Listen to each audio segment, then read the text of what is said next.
pra que ter pressa? Essa pressa fazia sentido quando as pessoas morriam com 50, 60 anos. Hoje morre com 90. Pois é. Caramba! Por que você tá correndo tanto? É como se ela, proporcionalmente, tivesse que decidir a profissão dela aos 27 anos. Hoje em dia, os mesmos 30% de vida. Seria outra coisa.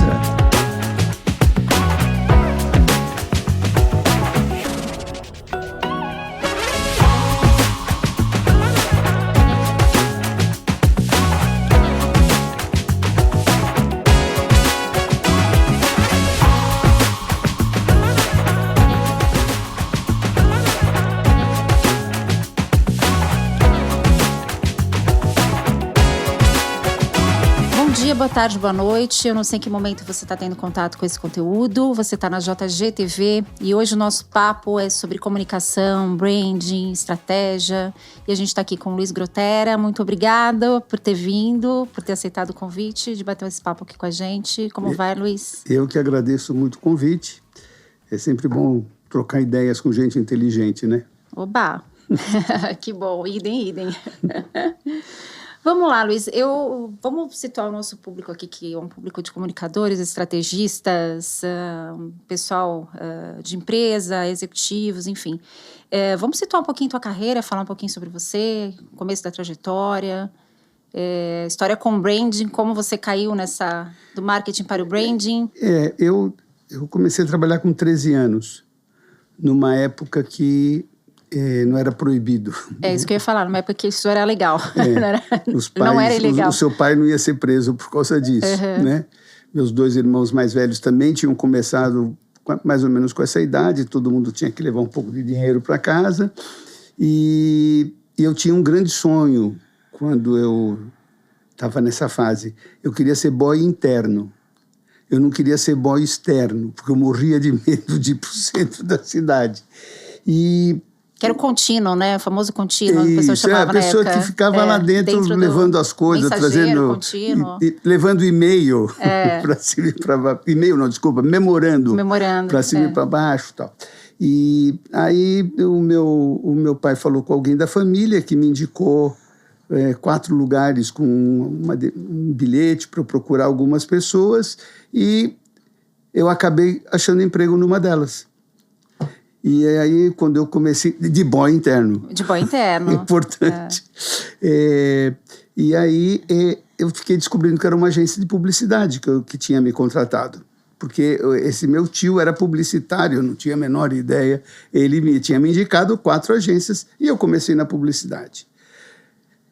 Quando me perguntavam o que eu queria ser quando crescer, eu queria ser engenheiro agrônomo. Nossa, gente, dá água pro vinho, né? Total.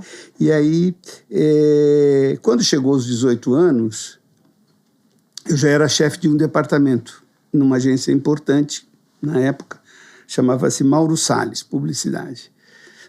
E aí, claro, eu seguia... Quando chegou o vestibular, eu era chefe, tinha 2 subordinados da empresa. Coisa louca, né? E aí eu segui pela publicidade... E foi uma carreira espetacular, a quem eu devo muito, né? A publicidade tem uma série de problemas, como qualquer carreira, e uma série de qualidades, né? Uma das maiores qualidades dela é que ela te abre a cabeça, né? Se você pensar que você, de manhã às 10 horas, está numa reunião para trabalhar de um carro novo da Ford, e às 11 horas você entra numa reunião da Johnson & Johnson para tratar de absorvente higiênico feminino. É loucura. Você precisa, a cabeça faz vrum, vrum, vrum, vrum, e abre, né? E esse é o que eu mais devo à publicidade. Quando eu cheguei aos 40, fui passando por muitas agências. Quando eu cheguei aos 40, abri minha própria agência, numa época que donos de agência eram Washington Oliveto, Nizanguanais, né? E tive a felicidade de ser escolhido como publicitário do ano 2 vezes, né? De ser prêmio Caboré, uma carreira de destaque. Mas quando chegou 94, quando chegou a internet, quando ela começou a agir comercialmente, me acendeu uma luz, eu falei, não é por aqui. Esse negócio Publicidade vai, como existia, morreu para virar outra coisa. E, de fato, foi o que aconteceu. Então, aí eu comecei a preparar a venda da minha agência. Vendi a agência em 2002 para a quinta maior agência do mundo, que é a TBWA, o maior grupo de comunicação do grupo, que é o Omnicom. E fiquei por 5 anos como sócio e CEO da empresa no Brasil, atendendo Apple, Nivea, empresas desse porte, né? PlayStation, muito bom. Coisas muito legais. E aí, em 2008, quando acabou os 5 anos que eu tinha contratado, eu saí. Aí a publicidade já não era mais a mesma. Tudo que eu prognostiquei no final da década de 90 já estava acontecendo. Eu saí com muita alegria, porque eu falei, não, aqui acabou mesmo. E a medida é fácil, Jussara. Lá pela década de 70, quando eu já tinha algum destaque na publicidade, a gente falava com o dono da empresa. Eu atendia a Brastemp, eu fazia apresentação no final de ano para os 2 Etcheniques, né? Quando eu saí, em 2000 e pouco, para a gente marcar reunião com o gerente de produto era difícil. Era sempre o analista, né? Então... Isso já é um diagnóstico de que deixou de ser importante, né? Exatamente, é o que eu digo. Desceu na escala a publicidade. Sim. E não é um demérito, hein? É uma característica, como a economia e como a situação e como... Se desenrolou. Se desenvolveu, né? Então, não é questão... Houve muitas... O mercado publicitário errou muitas vezes nesse período para ajudar essa degringolada, né? Que tem a ver com o sistema de remuneração, uma série de problemas lá que todo mundo já mais ou menos sabe, já está mais do que comentado. Então, o importante é que, de alguma maneira, nós ajudamos a fazer isso. E quando eu assinei o contrato de desligamento, eu assinei de 2 anos de no compete, quer dizer que eu não poderia trabalhar em nada que a TBWA tivesse lá seus interesses, e acho que foi o maior erro da minha vida, né? Eu devia ter assinado por 5 anos, porque é muito bom não trabalhar por contrato. Sabe? É uma alegria, você acorda, você não tem culpa nenhuma que você vai para a academia, vai andar de bicicleta e vai fazer as suas coisas, vai cuidar da sua vida. E eu fiquei estudando, revendo o mundo, e aí eu descobri o branding. O Brasil é muito atrasado em termos de branding, eu descobri o branding na Europa super desenvolvida, e aí começou uma nova vida. Hoje o branding virou uma necessidade de influencers, de empresas, o tal do eu SA, né? Aquela coisa... É que as pessoas não percebem que o branding não surgiu como uma moda. Não. Ele surgiu como uma decorrência do que representou a internet no mundo. Sim. A internet é na minha concepção, o movimento todo que ela criou foi um momento de explosão de grandes estruturas para individualização das estruturas, né? E aí a publicidade tem um papel, continua tendo um papel, mas não é mais um papel estratégico, é um papel tático, né? Assim como o marketing, que de alguma maneira antigamente era o departamento que pensava na empresa como um todo, não é mais. Sim. Porque a ele ficou a responsabilidade de vender, sim, de atingir metas, de cumprir objetivos de receita. O marketing é direto, agora não é o marketing. Só que com tantos fatores, da mesma maneira que houve uma atomização, uma distribuição, uma polarização entre aqueles que fornecem comunicação, que trazem subsídios para o consumidor, houve também, por outro lado, uma multiplicação de concorrentes, né? E fatores absolutamente fora do negócio, como, por exemplo, a questão da sustentabilidade, e esse é apenas um exemplo, que pode ser decisivo para um consumidor Sim. desejar ou não uma marca. Sim. Então, essa multiplicidade de fatores não são trabalhados nem pela propaganda e nem pelo marketing. Aí surge, então, a necessidade do branding, né? Esse é o verdadeiro papel, né? A cada projeto que eu vendo, como consultor, eu levo por muitos minutos da apresentação explicando que a hora que eu chegar no logotipo, que isso nada mais é que a ponta do iceberg e que tem até uma importância relativamente pequena, porque o que está embaixo é o que segura verdadeiramente o iceberg, né? Então, eu acho que essa é a grande mudança ocorrida. Legal. E aí, eu, dentro dessa profissão, eu fui saindo, quando eu virei consultor, abri minha própria consultoria, e é nisso que eu estou desde 2012. E agora você está como conselheiro de empresas também, E né? também, tem a formação. Mais recentemente, eu já sou conselheiro consultivo de uma empresa. E com esse olhar, né? Com esse teu olhar de branding, de marketing, de toda a tua experiência. Eu acho que, claro que a minha visão hoje, depois de... Quantos anos de profissão? Dos 13 para cá, são 57 anos. É muito tempo. Então, eu já atuo numa área mais empresarial, propriamente dito. Sim. Né? Mas, sem dúvida, com esse olhar, o que me difere como conselheiro é ter de ser um brander e de ter uma visão de marketing e comunicação bastante apurada. Isso é o que me difere como conselheiro. Né? Muito bacana. E é isso, para as empresas que estão abrindo capital, é essencial, né? Os IPOs todos precisam de um falando de brand, né? Não como conselheiro, mas falando desse olhar de brand, de marketing. O problema é que temos poucos IPOs. Temos poucos IPOs, né?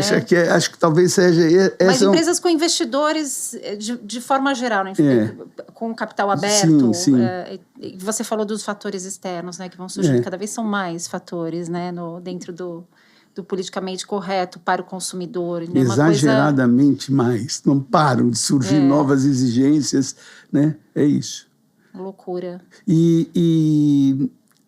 Eu tenho atuado muito numa área ligada à indústria do turismo. Tenho sido muito chamado a partir de um projeto que eu fiz de Beach Park em 2013, que foi o primeiro projeto da consultoria, que fez muito sucesso.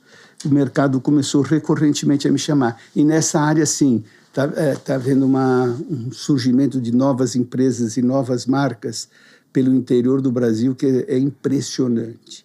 Né? Qual que é o principal desafio no turismo, assim, de posicionamento, identidade? Bom, o principal desafio da indústria do turismo como um todo é superar a incompetência brasileira em saber fazer o que tem que fazer, né? Porque nós somos uma indústria, nós temos a oferecer como país tudo que o turismo exige, exceto neve e vulcão. É verdade. Vulcão ninguém está muito interessado. Vamos falar, neve e deserto. Essas duas coisas nós não temos. Deserto ainda, olha, os lençóis maranhenses ainda têm uma demanda bastante grande, como o deserto, praticamente, né? Bom, e mesmo assim o Brasil não acontece, né? Nós temos um volume de turistas estrangeiros do Brasil que é menor que alguns museus de Paris. Total de turistas estrangeiros que entram no Brasil. Vê se pode. Muita gente, eu vejo isso aqui, nós entrevistamos, né, uma turismóloga no início do podcast, enfim, e ela falando dos roteiros que existem em São Paulo, né? E que as pessoas conhecem muito pouco. E São Paulo é uma cidade cheia de roteiros bacanas e tal. E o paulista, né, o paulistano mesmo, não conhece, né? Tem mais gente... Nós temos muitas deficiências, mas, sem dúvida alguma, a estrutura governamental, de uma forma geral, seja de que partido for, né, tem sido muito incompetente nisso. Sim. E aí eu preciso destacar o trabalho que está sendo feito nesse momento na Embratur, que é um trabalho muito competente, muito profissional. Pelo Marcelo, né? Marcelo Freixo, não? Isso, pelo Freixo, exatamente. Mas ele é o presidente, né? Ele é vamos dizer, o político que dirige o negócio, mas ele contratou uma equipe altamente profissional E os números já estão aparecendo. O número de turistas que está vindo ao Brasil está crescendo de uma forma desproporcional ao resto do mundo. Muito legal, que bacana. Bom, como profissional de branding, o que diferencia? Vamos falar aqui para o nosso público de comunicadores aí. O que diferencia um profissional de branding no mercado hoje? Pensando na sua formação, em toda essa sua trajetória, em tudo que você tem trazido para as suas consultorias. Bom, primeiro eu acho que a gente tem que distinguir que nós temos hoje um número muito grande de fornecedores de branding que não são de branding. São de marketing. Não. Fóruns de marketing são o que é mais complicado são ex-profissionais da publicidade, especialmente na área de direção de arte, né, que passaram a fazer branding olhando só a ponta do iceberg. Que é o logotipo e toda, que é o logotipo, a paleta de cores, visual, a identidade visual, que é bacana, bonito. Muitos desses profissionais são excelentes para fazer isso, só que a hora que ele vende isso como branding, ele está criando uma deseducação no mercado, né? Porque não é isso que nós temos para vender. O nosso negócio é outro. Eu não fecho nenhum negócio sem falar com o presidente da empresa. E se tiver dono, talvez com o dono da empresa. Porque branding tem que ser feito muito de cima para baixo. Ele tem que chegar embaixo. Tem que. Nesse projeto que eu citei de Beach Park, eu fiz a apresentação sobre o branding de Beach, um novo branding, o rebranding de Beach Park para o salva-vidas. Porque é o salva-vidas que está lá na ponta conversando com as pessoas que estão no parque.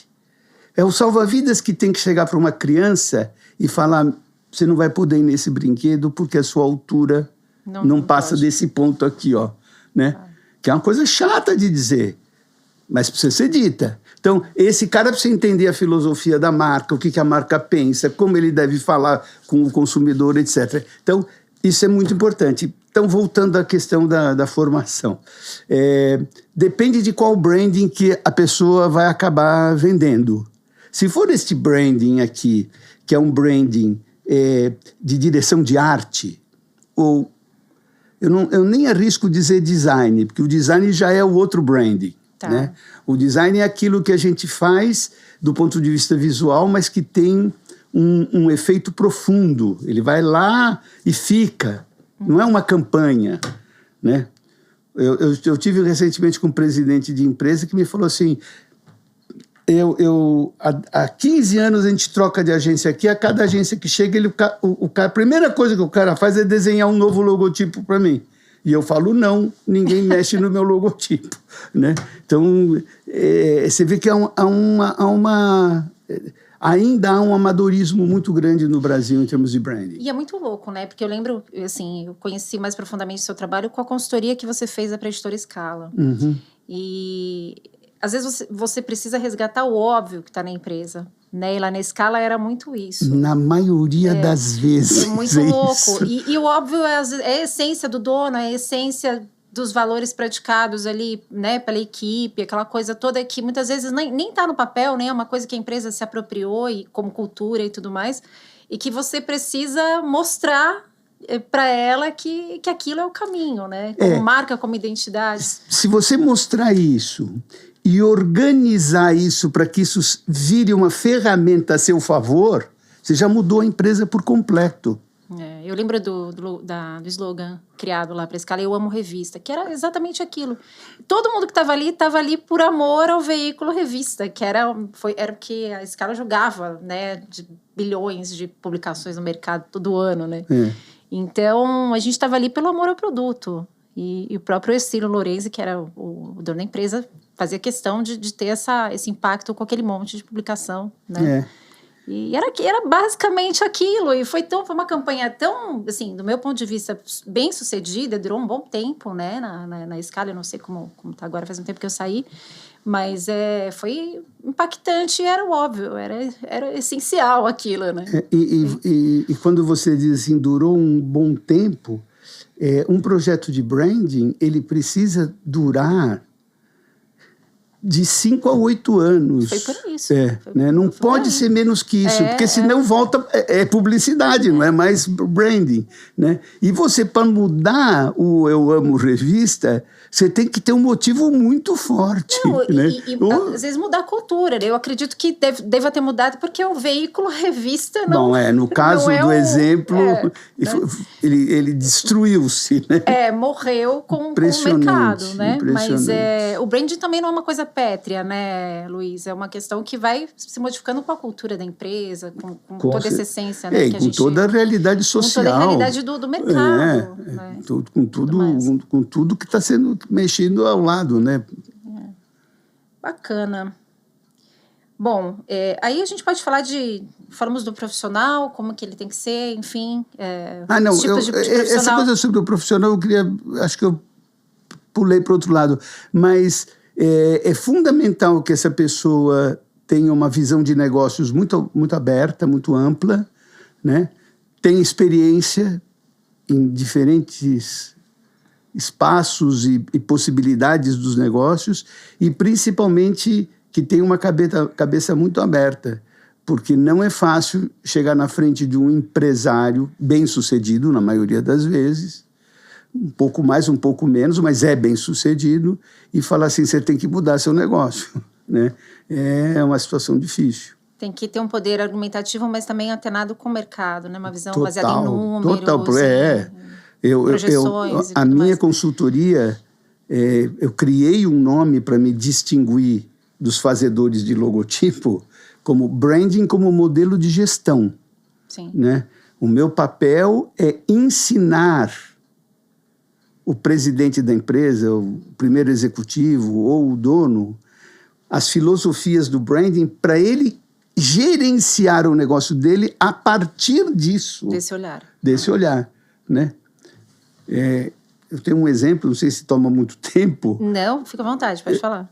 Que é quando eu fiz esse projeto de Beach Park, o Beach Park teve um certo momento uma ideia da agência e que o marketing aprovou, que foi pegar uma rádio musical de Fortaleza, contratar a rádio para ela se chamar Rádio Beach Park e para fazer uma programação musical de uma qualidade diferente das outras FMs de Fortaleza. E foi um sucesso. O patrocínio durou 3 anos, foi muito bom para a rádio, porque cresceu muito. Era uma espécie de uma Eldorado FM, assim, de lá, né? E para o Beach Park também trouxe muitos resultados. Bom, quando eu acabei o trabalho, eu tive com o presidente do Beach Park, o Murilo, perguntei, uma curiosidade, quando eu saí, estavam renegociando a rádio Beach Park, como é que ficou aquilo? Vocês renovaram com a rádio? E o presidente me falou assim, de jeito nenhum. Não renovamos porque a rádio veio conversar com a gente com um novo preço para renovar por 3 anos e eu falei para ele o seguinte, quanto é que você vai me pagar por usar a marca Beach Park? Ao invés de eu pagar para você usar a minha marca. E que o cara entendeu que era uma brincadeira e não era uma brincadeira, era sério. Sim. Eu estava falando sério e então nós nos fechamos. Aí a diretoria se reuniu, entendeu que aquilo era importante, o Beach Park comprou uma nova rádio, uma rádio lá de Fortaleza, e botou o nome e vamos em frente. Muito né? bom, muito então, bom. Mas o que eu quero exemplificar... É a percepção de valor da marca como mudou. Como o presidente percebeu isso. Como ele entendeu o que é branding como modelo de gestão. Exatamente por que eu pago para dar o que eu tenho de maior valor para um veículo de comunicação. Não, senhor, amigo. Na melhor das hipóteses, podiam fazer uma conta aí. Você não me paga nada, eu não te pago nada e a rádio continua Beach Park. Sim. E se trata de fazer dinheiro com isso aí. E eu vou fazer dinheiro com o que vai dar de repercussão, né? Mas isso para mim, esse exemplo é um exemplo que mostra bem o que é fazer branding como modelo de gestão, né? Loucura, né? E essa percepção de valor, ela acontece durante o processo, parece dar um clique, né? Na gestão, no diretor, no CEO, enfim, é loucura. E o povo vai se apropriando, né? Porque eu lembro que você faz um trabalho que se envolve todo mundo da empresa também, né? Não é só... E o pessoal vai entendendo, toda a equipe, todo o corpo. E vai torcendo. E vai torcendo. Somente as pessoas um pouco mais abaixo, assim, que começam a perceber algumas coisas e começam a torcer para aquele projeto dar certo. Eu percebo isso claramente quando eu estou fazendo os projetos. Isso é muito legal, porque essa é a essência, né? A identidade é feita de tudo isso, né? Exatamente. Muito bacana.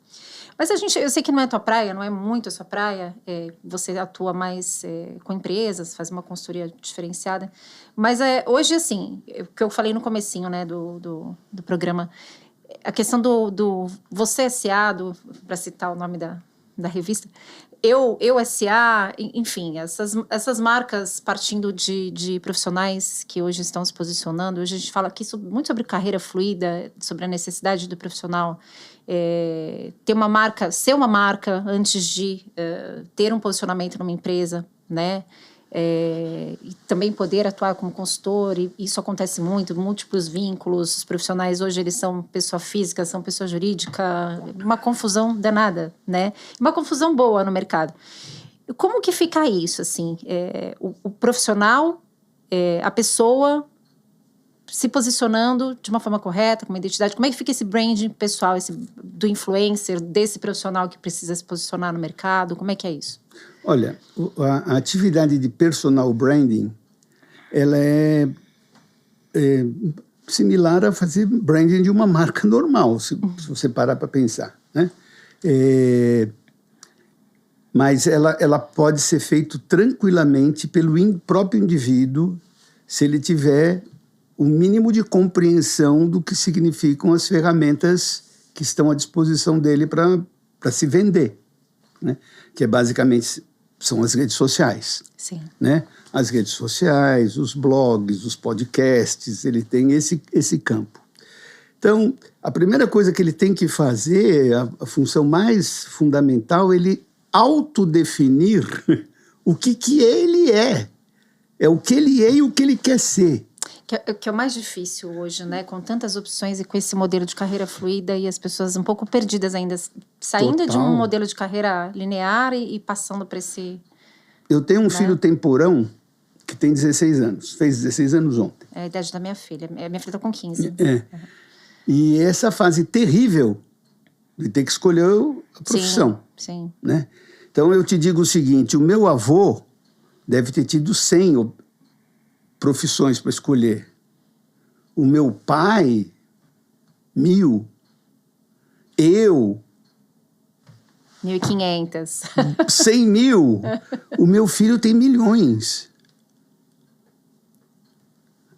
É absurdo. Como é que você espera que uma pessoa que tem a maturidade que as pessoas de 16, 17 anos têm hoje em dia, como é que elas escolhem uma profissão? Eu e a mãe do Santiago estávamos discutindo isso com ele, trocando ideia, porque na escola que ele tem, o segundo ano do ensino médio, precisa escolher algumas coisas, alguns cursos, a escola já oferecendo alguns caminhos para as crianças se testar, e a mãe dele, na melhor das boas vontades, tentando ajudar o filho a escolher, eu falei, eu não vou dar nenhum palpite sobre isso. É ele que tem que escolher. Você tem que olhar para dentro de você, se sentir, saber a sua sensibilidade, porque é aí que você vai começar a perceber as coisas que te dão mais tesão e menos tesão. Porque, no fundo, esse é o aspecto mais fundamental da escolha de uma carreira. Porque as carreiras são boas ou são ruins, todas têm problemas, mas o que muda é a tua disposição para fazer aquilo com tesão, com vontade, e é isso que você precisa medir. Não meça mais nada, não ouça mais ninguém, vai para dentro de você, né? Não, e o indivíduo precisa ter menos pressão também, né? Porque o que eu falo para os meus filhos, né? As carreiras hoje, você pode ser o que você quiser, né? Decidir no meio do caminho, mudar, enfim, o que você tem que perceber é quem você é como profissional. Assim, você é um cara que vai estudar sempre, que vai estar sempre atualizado, independente da área que você tiver, qual vai ser seu comprometimento, quais são as suas, o pessoal fala, né, as skills, as habilidades, as competências socioemocionais, o que você tem para oferecer nesse sentido, né? Você vai ser um cara que vai saber fazer conexões de todas as áreas de conhecimento que você vai ter contato. É isso que eu falo. Você tem que ter tem que dar esse caminho, né, para os filhos e mostrar que as carreiras são mais... porque é possível que... Tem uma pressão, né, Luiz? É uma coisa louca. Pressão absurda. É uma pressão... E até eu ia te perguntar se você tinha falado para ele fazer humanas ou exatas. Porque tem tem isso, né? O pai quer que faça exatas, a mãe fala, não, deixa o menino ir para humanas. Não, né? eu não tenho o menor parte-pri em relação ao assunto, nem com nenhuma dos meus 4 filhos. Mas, olha, eu vou te mostrar o que é a pressão para isso. As minhas 3 primeiras filhas, que têm 25 anos a mais que o Santiago, quando a primeira chegou, na época ainda era colegial, acho, chegou no último ano do colegial, eu chamei a Feca e falei, olha, eu te ofereço a verba que eu vou gastar no primeiro ano de faculdade para você pegar a mochila e ficar 1 ano na Europa. Eu tenho certeza que você vai voltar mais capacitada para definir a sua carreira do que se você não fizer isso. Ela aceitou? Eles têm uma pressa também, É uma pressa. Eles têm uma pressa. Eu falei, para que ter pressa? É exatamente essa questão. Para que ter pressa? Essa pressa fazia sentido quando as pessoas morriam com 50, 60 anos. Hoje morrem com 90. Pois é. Caramba! Por que você está correndo tanto? E também aí mostra uma deficiência do sistema. Porque não só tem muito mais ofertas para a pessoa julgar, como se você julgar que você decidir isso aos 18 anos, quando vivia até os 60, isso era 30% do seu tempo de vida. Aí continuou nos 18 anos aqui e passou para 90. Sim. É como se ela, proporcionalmente, tivesse que decidir a profissão dela aos 27 anos. Hoje em dia, os mesmos 30% de vida, né? Seria outra coisa, outra cabeça. Mas não, eles têm pressa. Quando eu tive essa conversa com a minha filha, ela falou assim, não, pai, eu estou querendo entrar no cursinho agora no 3º ano, já fazer ao mesmo tempo. E eu falava, pra quê? Bom, o resultado foi para a faculdade errada. E agora tá... Foi para outra. Aí me chamou de novo e falou assim, não dá. Tô tudo errado. Agora ela quer viajar. Eu vou acabar. Eu vou acabar a primeira, tal, não sei o quê. E a mãe dela me dizendo assim, Luiz, não autorize, não permita. Eu falei, mas como não permita? Aí é uma loucura. A única coisa que eu digo para os meus filhos, né, além dessa questão deles pensarem no humano, né, que eles têm para oferecer para a vida profissional, né, estude. Porque hoje a gente também vive um momento em que as pessoas estão achando que vai para a internet, vai virar influencer, vai ganhar dinheiro e não precisa fazer mais nada. Né? Não. Até para você ser bem sucedido nisso, você tem que ter um pouquinho de estofo intelectual, tem que ter alguma coisa para... Sagacidade. Então tem um monte de qualidades que precisa ter. Estuda, tenha um diploma, faça uma faculdade... Tome um tempo para escolher, né? Se precisar fazer um mochilão de 1 ano, vai fazer um mochilão de 1 ano, mas toma um tempo para escolher, vai lá e faz. Para que tenha esse autoconhecimento necessário para ter uma identidade profissional bacana, para ser um profissional com destaque. Né? Isso. Agora, do ponto de vista do personal branding, é muito importante esses 2 momentos. O que eu sou e o que eu quero ser. Sem essas 2 respostas... nada vai dar certo. Mudando para não parecer... Muito pessimista. Porque tem o fator sorte, tem o fator surpresa. Então, mas nada planejado, nada pensado vai dar certo sem essas 2 questões aqui respondidas. Quem eu sou, o que eu sou e o que eu quero ser. Porque aí você faz um caminho, porque você entende que você tem que passar por um processo de transformação. E aí você vai, por exemplo, usar as redes sociais corretamente. Sim. Né? Você vai perceber que você não pode fazer algumas coisas nas redes sociais que você faz, ou então você vai separar uma rede social onde você vai ser gente, numa outra rede você vai ser profissional, mesmo assim corre-se muito risco, né? Mas o personal branding é uma coisa muito valiosa, que deveria ser muito mais bem aproveitado, né? Deveria ser ensinado em qualquer curso, né? De qualquer área, para que o profissional se posicione. A pessoa devia vir lá de baixo com essa cabeça. Sim. Né? Outro dia eu abri um Instagram de um contato profissional que eu estava tendo, aí... Não, abri o WhatsApp, nem o Instagram, a fotinho da pessoa com quem eu estava tendo essa questão profissional, a mulher estava de biquíni. Não dá. Não, a não ser que isso tenha a ver com o seu trabalho, né? Por exemplo, se é um modelo. Bom, claro. Né? Tivesse uma marca de biquíni. Ou alguma coisa desse tipo, tudo bem. Mas para uma profissional que é diretora de marketing da empresa tal, não pode, porra. Né? Não, simplesmente talvez seja a lei número 0 dos critérios que você tem que estabelecer, né?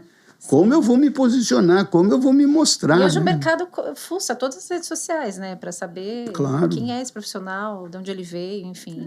Né? Tá tudo ali. Nossa vida tá toda ali exposta, não tem... Não é nem esse profissional, é quem é esse ser humano, né? Não tem mais diferença entre offline e online, né? Porque as pessoas vão procurar esse conjunto de informações aí. Não tem como mesmo não se posicionar corretamente. E é fácil de achar que tá louco. Muito mais fácil do que a gente imagina. Nossa! Loucura. Mas nesse caminho, quais são os principais erros, né? Então, primeiro, não fazer essas perguntas, né? Quem eu sou, para onde eu quero ir. Tem alguma outra...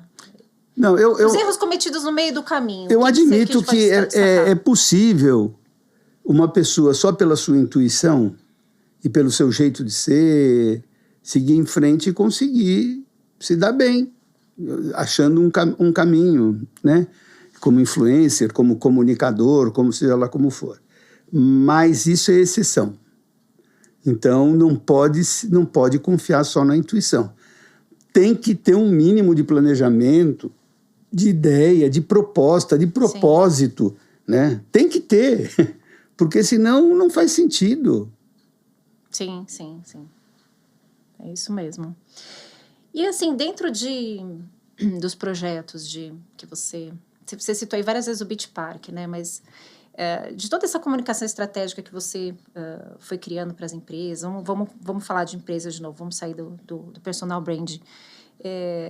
Além do Beach Park, que você cita como um case de sucesso, que outro projeto em que você pensou o branding, uma comunicação estratégica e que foi bacana, assim, que a gente possa destacar também, para a gente dar aí mais alguns caminhos para o nosso público? Bom, eu tenho uma memória meio ruim, mas eu tenho hoje, desde 2012 até hoje, eu tenho 54 projetos iniciados e encerrados, né? E em vigor. E tenho de todas as áreas. Nos últimos anos, muito fortalecida essa área de turismo. Particularmente resorts, parques aquáticos, parques de aventura. Eu estou fazendo um projeto onde eu sou conselheiro, que é em Capitólio, Minas Gerais. Ele é um lugar lindíssimo. É um lugar desbundante, né? E o meu cliente comprou um terreno enorme lá e é o melhor terreno do local, e eu comecei a trabalhar com eles antes da arquitetura, que é o momento certo que eu gosto de ser contratado, antes do arquiteto trabalhar. Porque o branding deve desenhar a arquitetura, ou deve encaminhar o que o trabalho faz na área de arquitetura, e não o contrário. Pode ser também o contrário, mas não é tão rico, né? Não é tão rico. Eu tive um projeto muito interessante que ainda está em processo de arrumar investidores e tal, então não posso falar muito detalhes, mas a empresa tinha um terreno para construir alguma coisa com 4 quilômetros na frente do mar. 4 quilômetros de frente para o mar era o terreno para se fazer alguma coisa. E o cara me falou o seguinte, o empregado da empresa, olha, o dono o terrenista, como se chama nessa área, né? Ele está botando o terreno para a gente ver o que a gente quer fazer. Só que é o seguinte, cara, eu não sei o que fazer. Porque aqui tem uma praia maravilhosa e daqui para trás é só areia. Dunas. Nós estamos perdidos sobre como aproveitar isso. Eu falei sim, e aí nós estamos te contratando para você ir lá e dar uma solução para a gente. E se você trouxer a solução, nós vamos fazer o branding imediatamente. Eu fui lá, visitei concorrentes, visitei resorts, visitei... Porque eles queriam uma ideia de negócio. Ver o que faz num terreno que é só areia, né? Não tem nada assim, 2 quilômetros em torno é areia. E o mar, um mar lindo, uma praia linda. Aí eu fui, visitei, e aí falei, bom, agora está na hora de eu ir conhecer o terreno. Fui conhecer o terreno, não sem antes tomar 2 caipirinhas, sentei na duna. É a inspiração do branding. 2 caipirinhas, gente. Fiquei olhando pro mar, olhando para a areia. Puta merda, o que nós vamos fazer nesse lugar, né? E como acontece comigo com alguma frequência, Deus me mandou um raio, de repente, assim, e pá, veio a ideia. Eu levantei e falei, posso ir embora e posso voltar para São Paulo, que o projeto está resolvido. E criei, lá se chama Lagoa de Pitangui, a região, eu criei um projeto chamado O Deserto de Pitangui. Então, o projeto era todo em cima da areia. Com atrações. Com toda a arquitetura, todo o design, as cores, tudo criado em torno do deserto. Uma coisa ficou lindo. Pra você ter uma ideia, eu propus um parque aquático 100% branco. Seria o único do mundo a ser assim. E nós fizemos alguns exercícios, ficava desbundante, só as pessoas aparecendo, né? Mas, enfim, é sempre possível você trazer uma ideia inovadora que seja capaz de redesenhar todo um projeto. Outros projetos, eu estou tentando lembrar aqui o meu slide para lembrar de outros projetos, né, que eu trabalhei. Eu trabalhei muito tempo para todas as organizações Globo, né? Eu trabalhei o próprio redesenho da Globosat para a NET. Eu tive uma participação muito grande nesse foi uma projeto. Essencial, né? Porque foi a Globosat. A Globosat era por satélite, e aí veio a questão da NET pela internet. E começou a vir a questão do streaming. Não, antes disso, da TV, distribuir o canal por cabo. Sim. Aí veio o cabo. Que era por assinatura, de pagar. Isso. As organizações Globo, quem comandou esse negócio chamado Globosat foi um ex-sócio do Roberto Marinho na televisão, que ajudou muito o Roberto Marinho chegar onde ele chegou. E quando veio a Globosat, ele deu 20% para esse executivo, falava, vai lá, vai ser presidente. E esse cara vinha do mundo da televisão aberta. E quando eu fui contratado, eu cheguei lá e falei, olha, vocês estão enganados. O verdadeiro business aqui não é fazer programa. O verdadeiro business aqui é distribuição. Vocês são concorrentes da Comgás. Não é da Rede Globo. Não é da Bandeirantes. Isso aqui é um business de distribuição. Aí, por outros motivos, esse presidente saiu das organizações, o Roberto Marinho comprou a parte dele, veio um executivo muito bom, e com quem eu era muito amigo, por coincidência. Eu fiz toda a minha apresentação de novo para ele, ele olhou e falou, é isso, você matou. E aí criou a NET e a Globosat. A Globosat produz programas, mas é um negócio desse tamanhozinho. Porque tinha a questão da regionalização, né? Você tem uma distribuição de canais a cabo, mas você não pode deixar de contemplar questões regionais, né? Assim, Sim, e você... Como é que você pode falar em cabo num país desse tamanho? Era óbvio que a solução não era aquela. sim. Aí vem satélite, aí vem o streaming, aí vem tudo. Mas é esse acompanhamento, esse entendimento do negócio e uma visão de futuro, né? Não dá para fazer branding sem ter uma visão de futuro, né? Sim. Bacana. E, Por Luiz, mais que ninguém tenha a menor ideia de qual seja o futuro hoje em dia, né? Então, mas a gente tem um vislumbre aí com a inteligência artificial e tudo mais, com a velocidade que as coisas estão andando, e eu queria que você falasse um pouquinho sobre isso. Como é que você vê essa inteligência artificial e toda essa revolução tecnológica trazendo impacto para essa área? Eu confesso para você que eu não tenho uma opinião formada ainda. Eu tenho alguns, mas também acho que eu não sou o único que não tem uma opinião formada. Acho que está todo mundo formando a sua opinião, porque... Tá muito rápido tudo, né? É uma velocidade estonteante e é uma revolução muito profunda. Sim. Né? Isto não é uma brincadeira, né? Então, a coisa que mais me assusta hoje, a minha maior preocupação com a inteligência artificial é com a questão da demanda de profissionais. Para mim, eu estou seguro... Você diz na área de comunicação? Não, em todas as áreas. Todas as áreas. Eu entendo que a inteligência artificial vai trazer muitas vantagens e proveitos para a empresa e para os profissionais, especialmente os que estão no primeiro nível da empresa, né? Depois pula. Aqui embaixo, na hierarquia, você tem as pessoas que fazem as coisas acontecer. Essas não vão perder nada. Agora, o bloco do meio, né, que são pessoas que recebem as instruções de cima e vai fazer pensamentos, estudos, discussões, levantar opções. Nossa, essa gente vai sobrar. E tá uma loucura, né? Eu vi um estudo, não tão recente, acho de uns 2 meses atrás, falando das perdas, né, que as empresas estão tendo por trabalhos feitos por meio de IA, mas sem a devida expertise, né? Então, são pessoas utilizando IA sem fazer a curadoria necessária ali de tudo que a IA produz e impactando o mercado e trazendo prejuízo para as empresas. Então, meu primeiro receio, minha primeira visão é essa aí.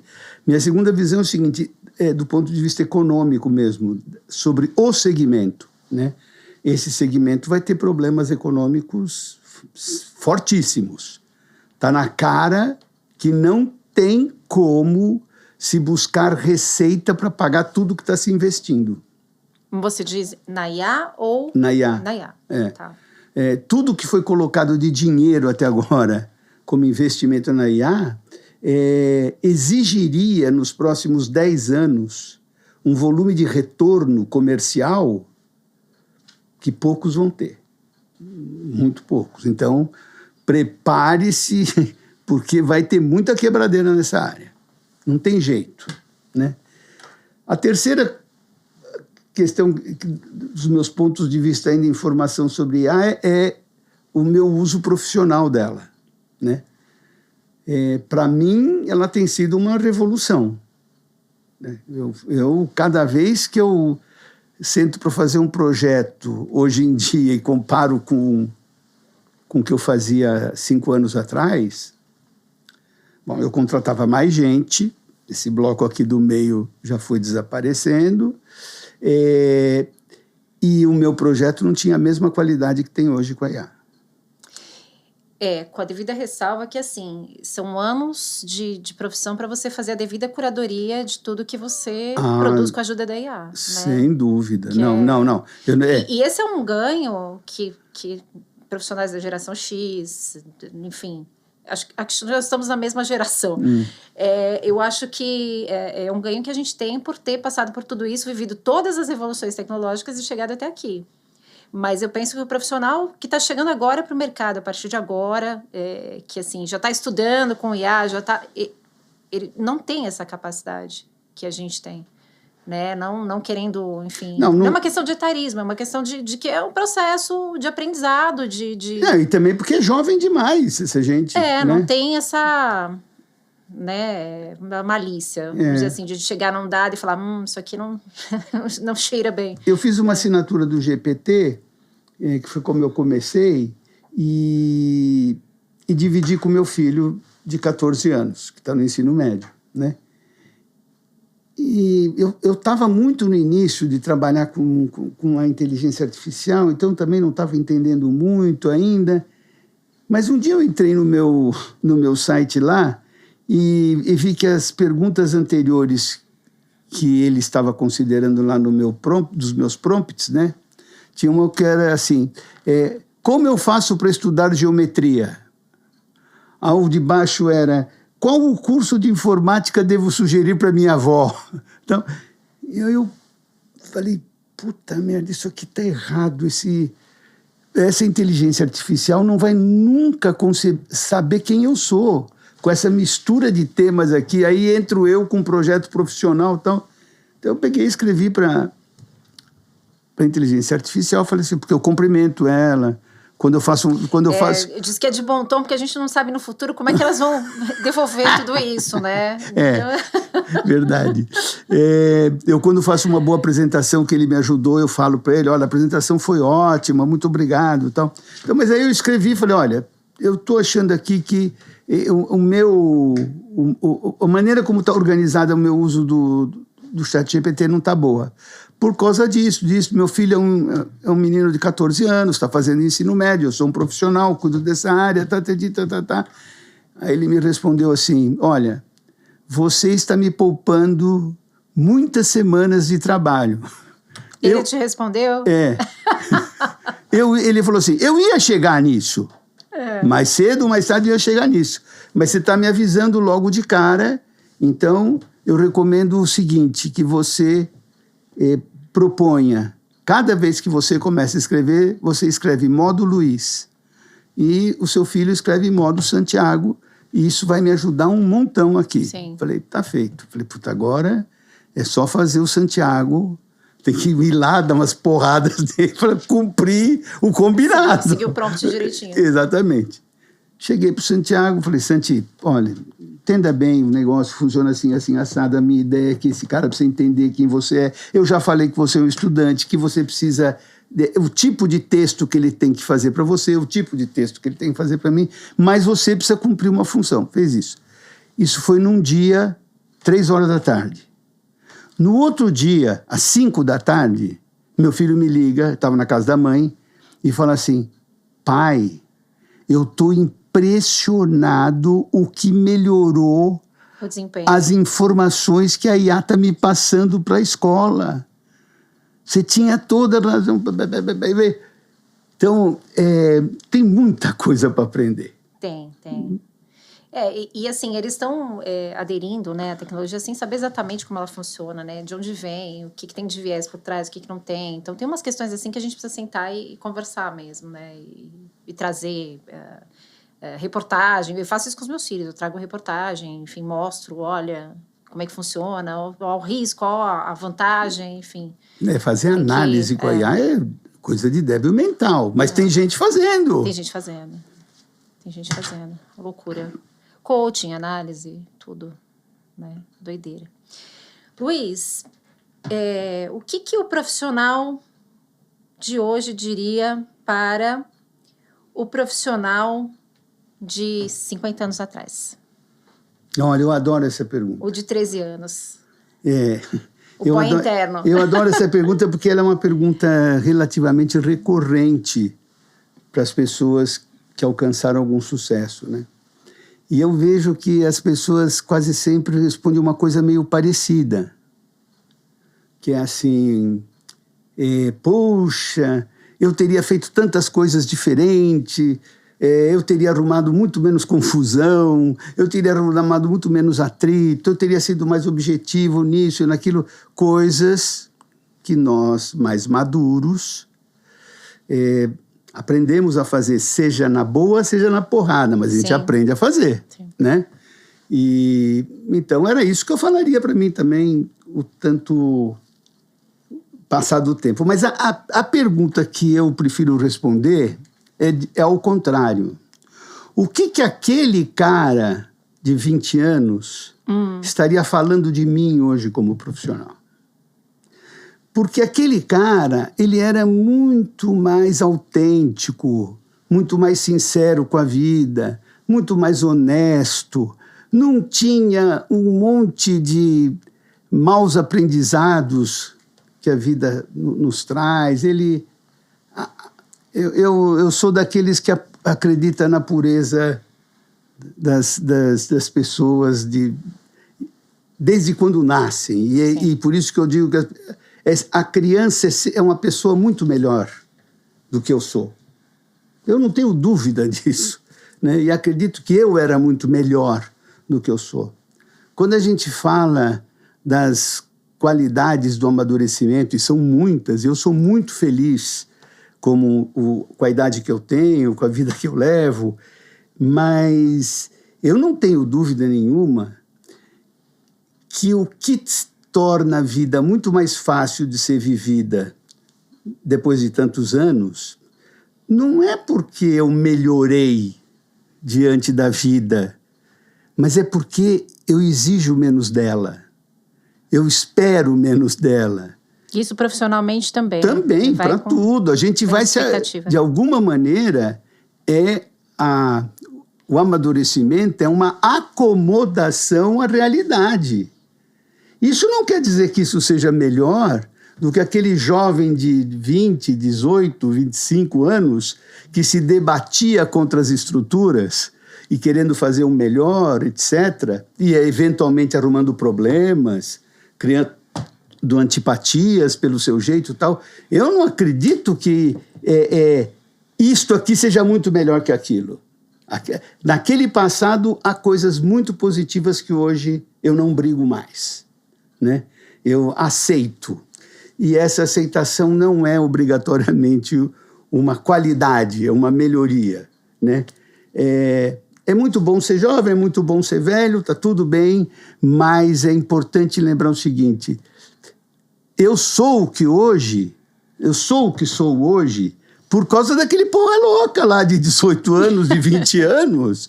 Se eu não tivesse batido a cabeça na parede, se eu não tivesse tropeçado, se eu não tivesse feito coisas que eu me arrependo, eu me arrependi amargamente depois e tal, eu não seria quem eu sou hoje. Então, é só lembrar isso.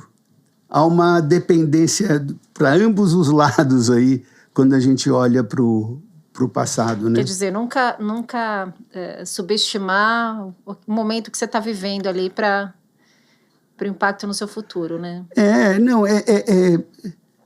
Eu acho que é reconhecer a importância da sua fase imatura. Da autenticidade, digamos porque assim. Porque isso é autêntico.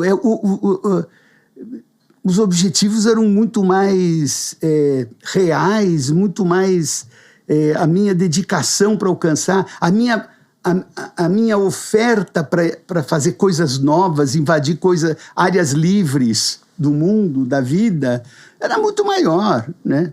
Então a gente vai cabendo na caixinha, vai cabendo na caixinha, vai cabendo na caixinha, entra na caixinha e aí fala: nossa, como é gostoso ficar aqui nessa caixinha, olha, coisa boa, não estou entrando em atrito com ninguém, está tudo resolvido, sou amigo de todo mundo que eu preciso ser, tá? Mas você está dentro da caixinha, não esquece. Mas no teu caso, você acha que você está dentro da caixinha mesmo? Porque assim, você tem uma visão de futuro das coisas, você tem um olhar sobre inovação, sobre... Né? Então assim, é um estar dentro da caixinha politicamente falando, mas é um olhar que não está lá dentro da caixinha. O olhar está por cima ali, mirando o horizonte. Eu posso admitir que as caixinhas são de tamanhos diferentes de acordo com as pessoas. Pode ser que uma caixinha seja um pouco maior, a outra um pouco menor, pode ser. Mas o que me incomoda na pergunta é porque ela leva, e todo mundo responde dessa maneira a essa pergunta, ela leva sempre a uma condição onde o hoje da gente, o hoje maduro, é melhor do que o do passado, e nós temos o que ensinar a ele. Temos mesmo. Agora, o inverso também é verdadeiro. Né? A gente fazia coisas com um espírito, com uma proposta, com uma possibilidade de fazer coisas muito mais revolucionárias, muito mais interessantes, quando a gente arriscava mais. Né? E hoje, mais velho, é óbvio que eu arrisco menos. Tá certo. E esse seria um conselho, vamos dizer assim, para o profissional que está iniciando hoje, de repente numa mesma área que você, na área de branding? Esse é um conselho especialmente para as pessoas mais velhas, não é para as pessoas mais novas. O que eu acho que seria interessante é as pessoas mais velhas saberem respeitar melhor o que elas foram, né? E os colegas que estão surgindo também com o mesmo ímpeto, né? Com a mesma autenticidade, enfim, que acho que isso é importante também. Discutindo ainda sobre a educação do meu filho com a mãe dele, que é 20 anos mais jovem que eu, a gente tem diferenças e eu falo para ela assim, mas o que você fazia com 15 anos na escola? Você já esqueceu? Porque eu não esqueci o que eu fazia com 15 anos. Eu fazia merda pra caramba. Então, eu preciso dar um espaço para que ele também faça as dele, né? É isso, é saber olhar um pouco e não, a partir da cabeça da maturidade, ficar desenhando tudo como tem que ser. Não, eles têm que bater a cabeça, fazer merda pra caramba. Faz parte. Né? Legal. Gente, eu conversei aqui com o Luiz Grutera. Amei essa conversa, Luiz. Muito obrigada.